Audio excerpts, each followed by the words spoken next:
జై శ్రీరామ్. హాయ్ పిల్లలు. నిన్న మనం వశిష్ఠుని దగ్గర రాముని విద్యాభ్యాసం విన్నాం. వశిష్ఠుల వారి దగ్గర రామ లక్ష్మణ భరత శత్రుఘ్నులు వేదాంగాలు, ధర్మశాస్త్ర రహస్యాలు, రాజనీతి, యుద్ధనీతి, ధనుర్విద్య మొదలైన సకల విద్యలు, సకల శాస్త్రాలు నేర్చుకున్నారు. ఈరోజు వృత్తాంతం: విశ్వామిత్రుని రాక. దశరథుడు నిండు కొలువులో ఉన్నాడు. సభలోని వారంతా పలు విషయాలపై చర్చించుకుంటున్నారు. విశ్వామిత్ర మహర్షి వచ్చారని ద్వారపాలకులు మహారాజుకు చెప్పారు. వెంటనే దశరథుడు రాజపురోహితులతో విశ్వామిత్రునికి ఎదురేగి నమస్కరించి సభలోనికి తోడ్కొని వచ్చాడు. ఉచిత ఆసనంపై కూర్చుండబెట్టి అర్ఘ్యపార్ఘ్యాలు సమర్పించి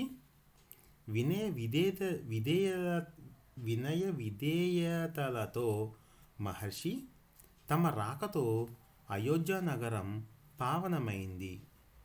తమ సేవలో అయోధ్యాధీశుడు చేయగలిగినది ఏమున్నది? తమ రాకకు కారణం ఏమిటో చెప్పమని ప్రార్థించారు. అప్పుడు విశ్వామిత్రుడు, మహారాజా, నేను సహాయార్థమై వచ్చాను. నీ వలన మాత్రమే అది సాధ్యపడుతుంది అని అన్నాడు. దశరథుడు చేతులు జోడించి, రాజర్షి, మహామహిమాన్వితులు, తపోబలాగరిష్ఠులు అయిన తమకు నా సహాయమా? చెప్పండి మహాముని అని అన్నాడు. అప్పుడు విశ్వామిత్రుడు, దశరథ, లోక కళ్యాణార్థం యాగం ఒకటి తలపెట్టాను. దుష్ట రాక్షస సమూహాలు యాగానికి విఘాతం కలిగిస్తున్నారు. యాగం పూర్తి చేయడానికి యాగ రక్షకులుగా నీ కుమారుడు రాముణ్ణి నాతో పంపవలెను.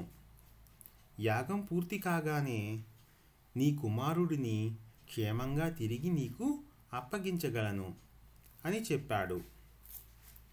విశ్వామిత్రుని మాటలు విన్న దశరథుడు భయకంపితుడై వణికిపోయాడు.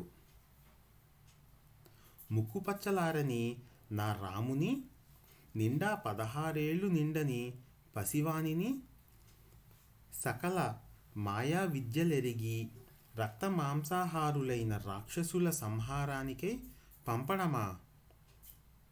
రాముని బదులుగా నేను నా సేనతో వచ్చి యాగానికి రక్షణ కలిగిస్తాను అని అన్నాడు దశరథుడు.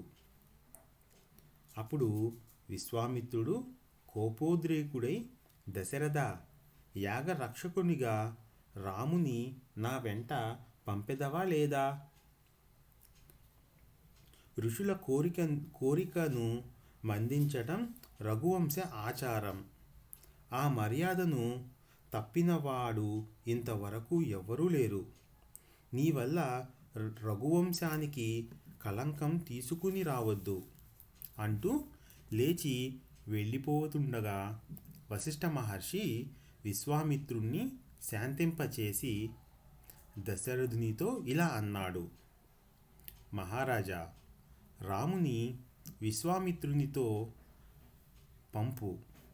విశ్వామిత్రుని వెంట ఉన్న రామునికి భయమేమీ లేదు. రామచంద్రుడు సామాన్యుడు కాదు. సూర్యవంశదీపకుడు. లోక కళ్యాణార్థమై నీ ఇంట జన్మించాడు.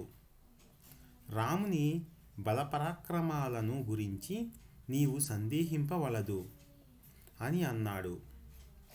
వశిష్ఠుని మాటలతో కొంత ధైర్యం తెచ్చుకున్న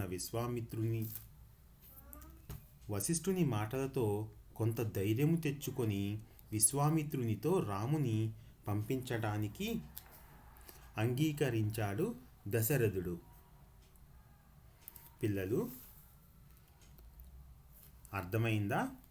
ఒకవేళ నేను చెప్పిన ఈ అధ్యాయం మీకు అర్థం కాకపోతే మళ్ళీ అడగండి, సరేనా?